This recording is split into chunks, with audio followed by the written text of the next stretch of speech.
I don't know how you can impeach somebody who's done a great job. Impeachment came up with Donald Trump and Fox News because of the Michael Cohen thing. Cohen, Trump's former lawyer, pleaded guilty to 2 campaign finance felonies this week. In the process, he identified the president as a co-conspirator who directed him to break the law. Trump wasn't charged, likely because the Justice Department's policy is that a sitting president can't be indicted. But Trump says the whole thing's a sham anyway. I watched a number of shows. Sometimes you get some pretty good information by watching shows. Those 2 counts aren't even a crime. Trump's theory is that Cohen admitted to 2 phony campaign finance crimes so that he would get a break on 6 other real crimes, including bank fraud and tax fraud.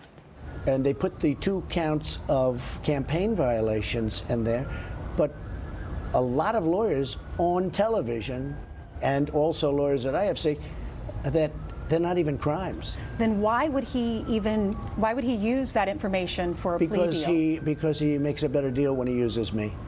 Trump's theory means the judge, too, had to be in on the conspiracy because the judge accepted Cohen's guilty pleas to the crimes Trump says aren't crimes.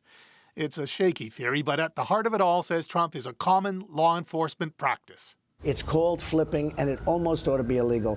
He means the everyday practice of law enforcement making deals with some criminals in exchange for information about other criminals. They make up things, and now they go from 10 years to they're a national hero. Which brings us to David Pecker, CEO of the company that publishes the National Enquirer and also implicated in the campaign finance story.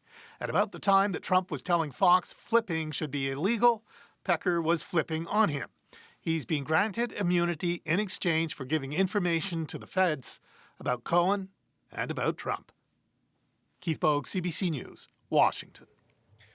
Now, David Pecker could be a prominent figure in all of this because he's been a friend of Donald Trump's for decades, even considered one of the few he could really trust, but maybe not anymore. So what else do we know about him, and what does he know about Donald Trump? Well, let's start with the company he chairs, American Media. As Keith mentioned, it owns the National Enquirer, a magazine with a decidedly pro-Trump stance.